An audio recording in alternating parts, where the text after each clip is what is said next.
Welcome back to the channel, and in today's video we are doing a recap and review of Married at First Sight season 11 episode 6. So we're going to start off with Olivia and Brett. Boy, were they pretty much the highlight of today's show, but they started off on a good note.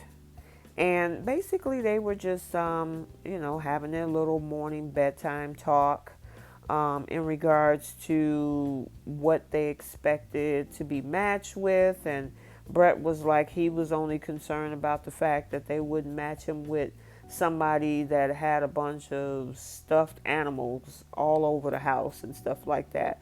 But he was stating, to the producers that he was pretty happy with her as a match at this point.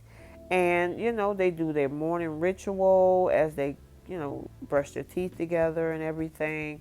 I mean, they started off really well on this episode, but we'll get to talk about them more later as we recap. So now they're having Mexican crickets.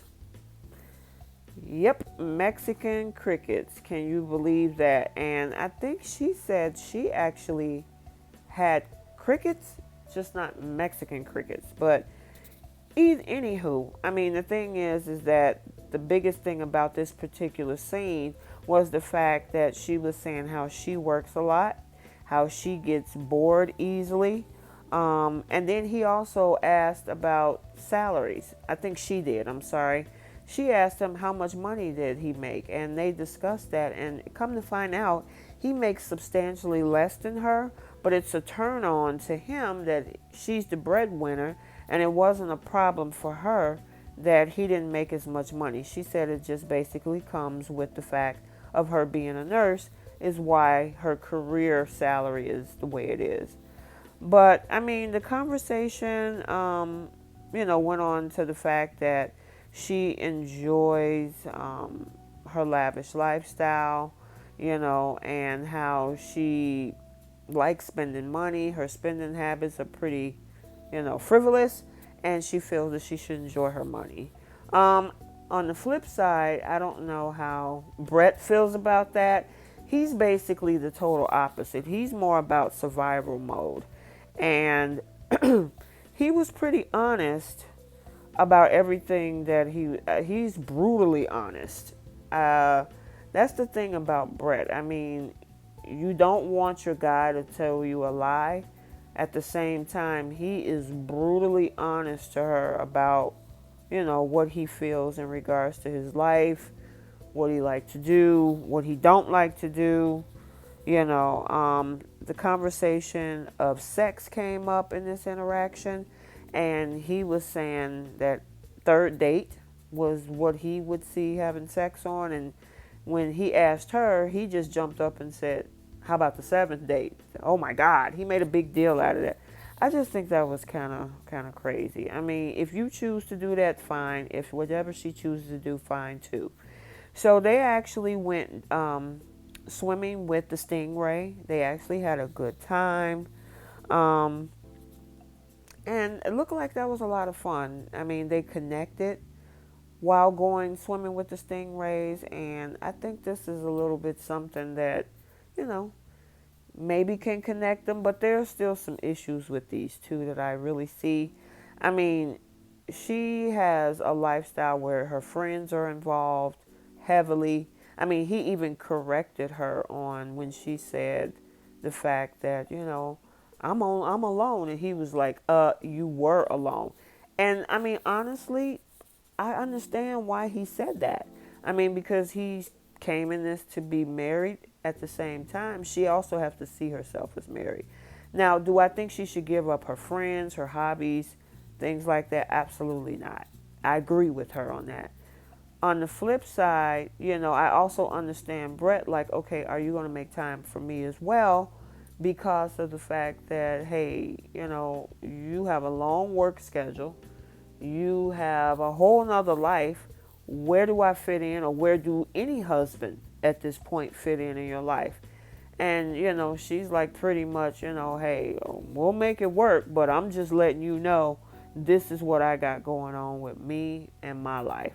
And he's pretty much like, okay, I don't know if this triggered him from the fiance that he had. I mean, I know the fiance, I think, cheated on him twice.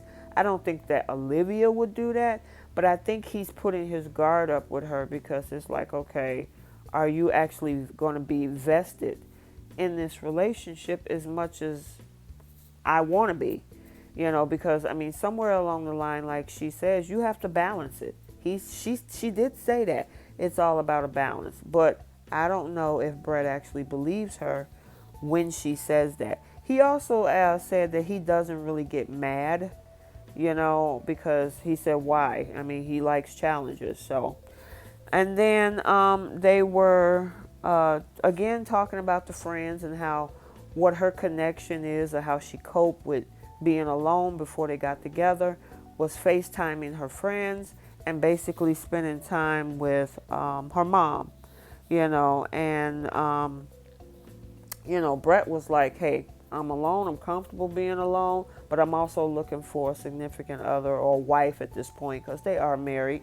But, you know, it's going to be interesting with these two. And I mean, honestly, she's feeling some kind of way and he's feeling some kind of way, especially from the interaction, which that's going to be in a separate video or what happened at happy hour. Okay. But, you know, he needs to be able to, he said he wants to communicate. You can't say, hey, I'm a communicator. And then at the same time, when something goes not your way, then you act like you don't want to communicate. Then that makes you look like a liar. Okay. So, I mean, Olivia called him out on that, which is great. Because she's like, wait a minute. You said you were all about communication. Okay, where's the communication now? What's going on with you? And he still kind of dug in his heels. He gave these half answers. She asked him, okay, well, what are some of the things you want to do when you get back home? And he's like, well, you know, what are we going to be able, we don't have time to do anything. Your job, the filming, blah, blah, blah. And she got offended. She was like, you know exactly what I'm talking about. And he was like, you don't want me to lie to you.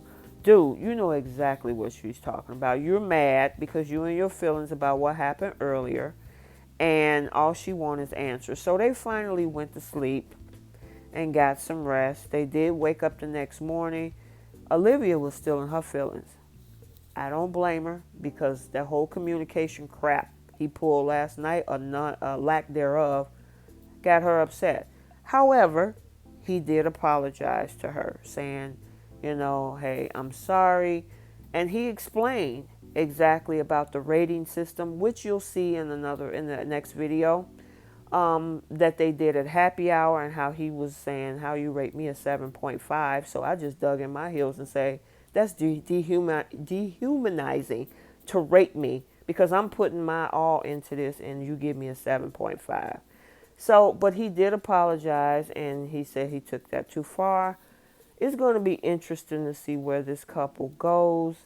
I'm not sure, you know, Brett and that whole communication thing got me because you said one thing, but your actions were totally opposite. So I hope Olivia sees that and keep her eye on that. And then this is the last day of vacation and they're ready to head home.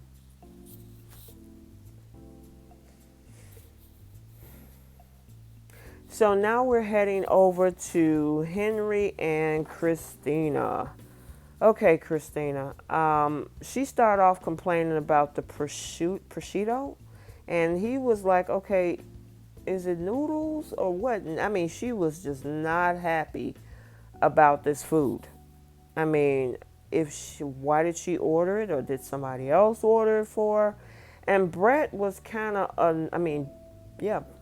Henry, I'm sorry. Henry was kind of annoyed about that. You know, Henry was like, okay, I'm beginning to see some things about Christina because it seems like her patience is less than zero.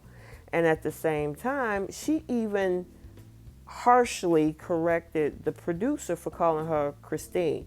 No, Christina. Okay, I understand he mispronounced your name. Hey, I get it. I have a last name that's hard to pronounce.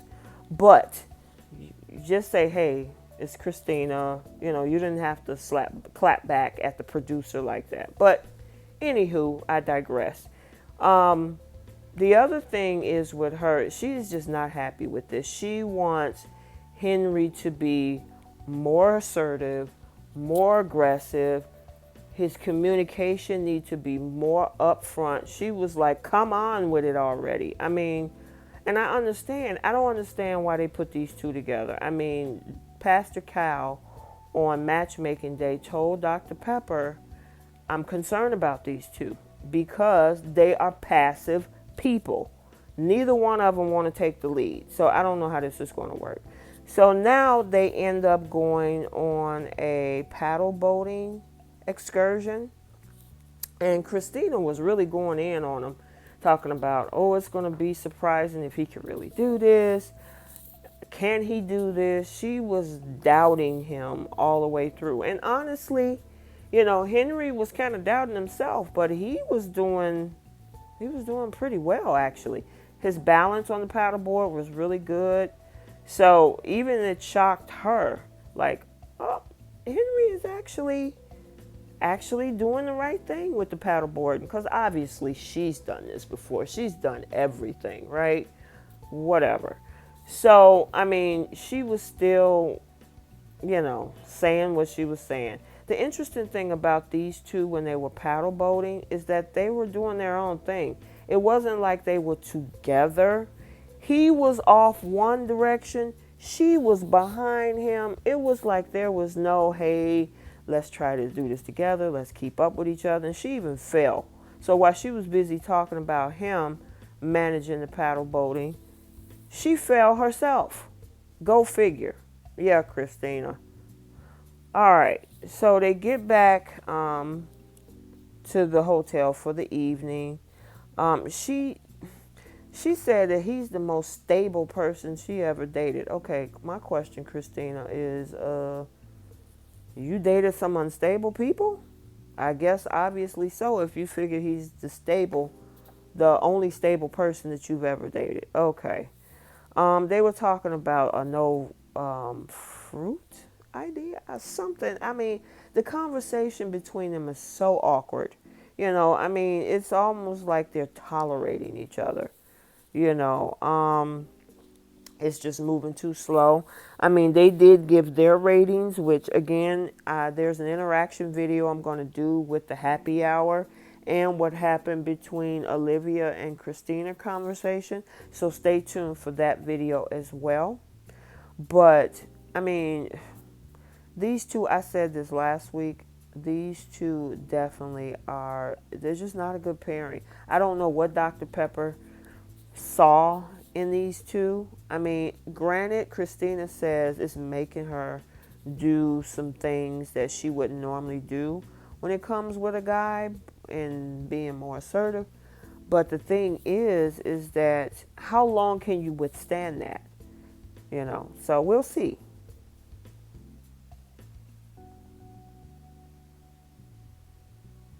So next we have Karen and Miles, and they started out early. They got up early. They got out to go to the little pond area. I don't know what that little excursion area is called, but it looked like they started off having a good time. And I thought I saw a small spark of a connection. I'm not sure. I mean, Karen is like, yeah, well, we're taking things slow. We'll see how it goes. And, I'm glad that they were able to enjoy being in the water together. Okay, so Miles decided that he wanted to be transparent and honest with her. And he dropped a bombshell, which is that 2 years ago he was diagnosed with clinical depression, which sometimes causes him not to get out of bed. He wants to be alone, and he's been taking medications for it. And, in Karen's mind, she's like, okay, I'm glad you're being transparent, but, she was telling the producers, I'm wondering how he's going to be able to handle this when he have one of those moments. And honestly, I kind of think that the matchmakers, the doctors and Pastor Cal, should have probably looked at that at first. Not to saying clinical depression is anything, but is he ready to actually be in a relationship? Sometimes folks need to kind of, get through some things, kind of like how Woody did. He went through his counseling. I don't know if he's currently still going through his counseling, but he did explain the reasons of going through it. But I'm glad that she really didn't, dig deep into him on the whole counseling thing. Her issue is she wants masculinity. Girl, masculinity comes in all forms. It doesn't necessarily mean an edge dude. It doesn't necessarily mean rough around the edges. Masculinity can be mentally strong, can be in how a person has held their life together. So you kind of want to look at that, sister girl, on the whole masculinity thing. He's being vulnerable with you. I mean, it takes a lot of strength for guys to do that. So they decided to go out and, have some brunch, lunch, breakfast, something like that. And the conversation of sex came up. And basically, Miles was asking, and she definitely put up a wall. Yes, she did. I mean, she was like, nope, not yet. Thanks for asking, but no. And he was like, okay, I just wanted to know and see where your head is. I mean, seriously. She's just caught up on the fact that she wants somebody more aggressive. I won't say she wanted a guy kind of like how Christina wants somebody that's assertive, because Miles don't have a problem with being assertive. I don't see that. Karen has a different version of what she's looking for. So I hope they figure it out.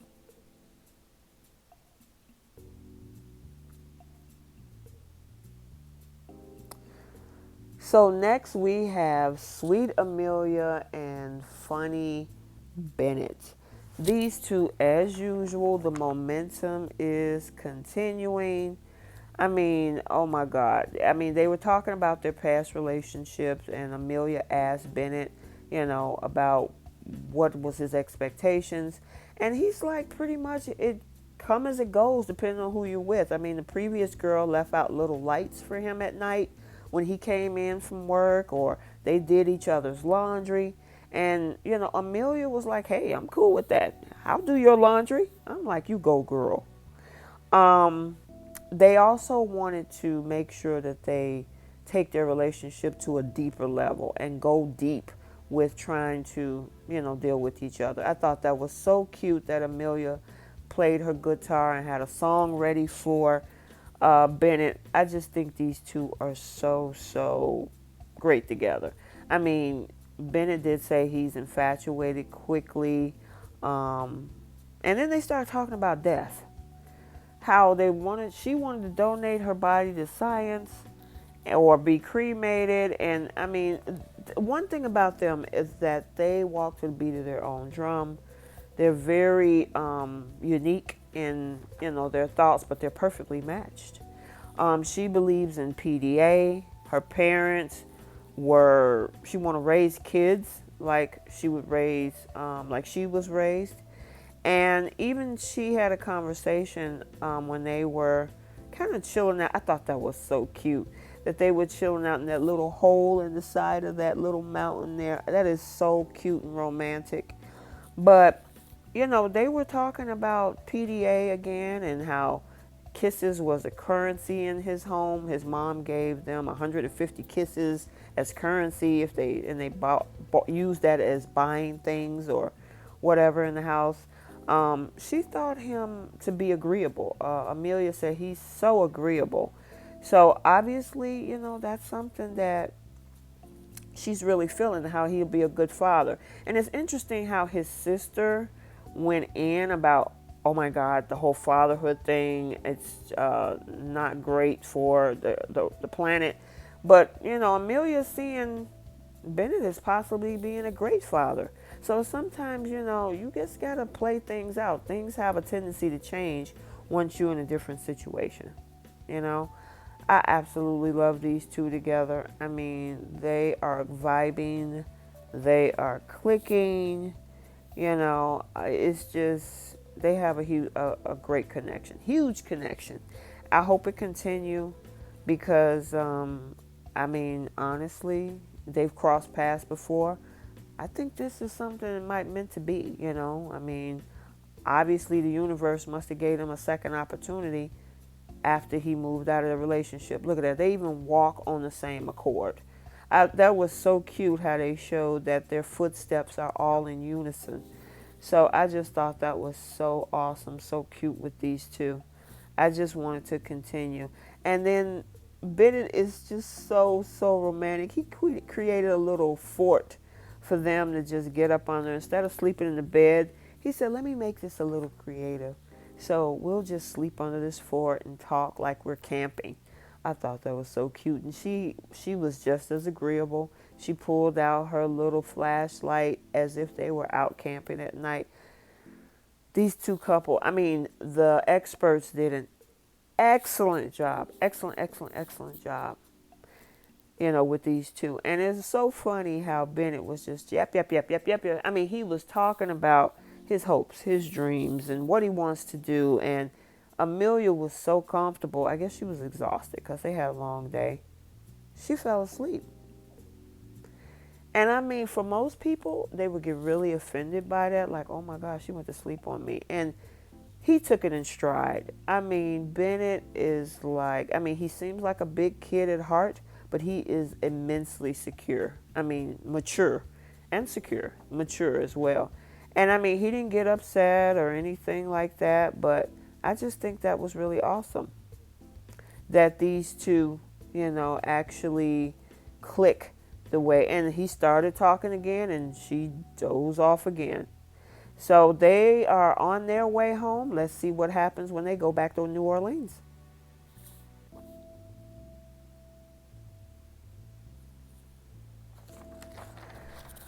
So our final couple is Woody and Amani. And this is another couple that has oozing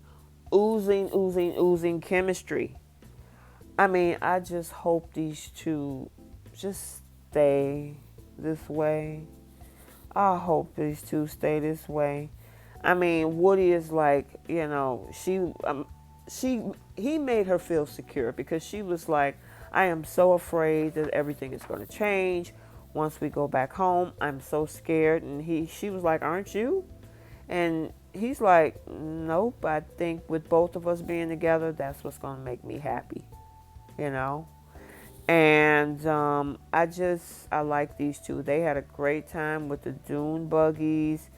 Woody was so ecstatic about the fact that she is so adventurous. And I mean, he made her feel secure because she was worried about his driving. He never drove a dune buggy before. And he was like, you know what, just trust me. I got you. I got you. And that's one of the things that women want to hear. It makes them feel secure when your guy, or vice versa, when your girl say, you know what, I got you, or I got your back. So they continue to have a good time in the dune buggies.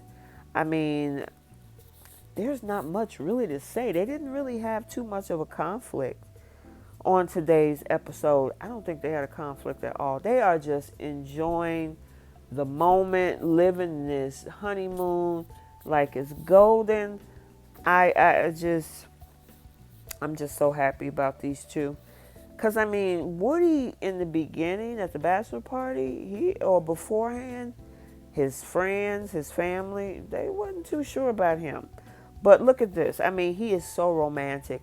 I don't know if the producers did this or if Woody did that. Whatever.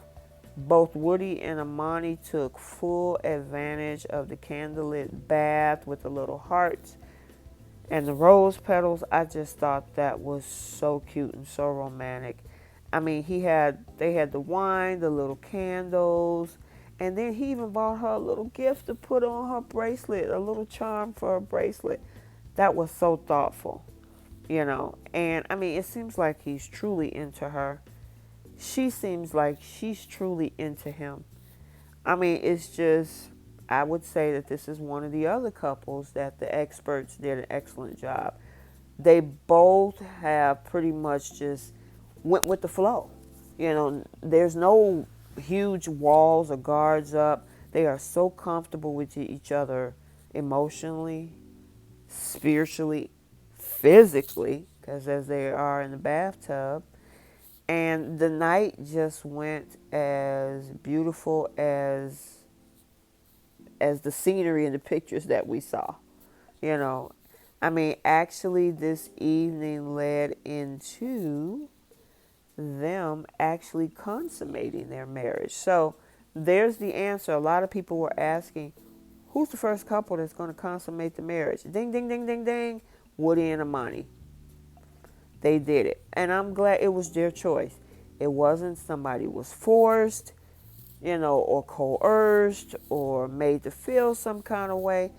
He made her feel comfortable. She made him feel comfortable. They got so much sexual chemistry. They have so much relationship chemistry.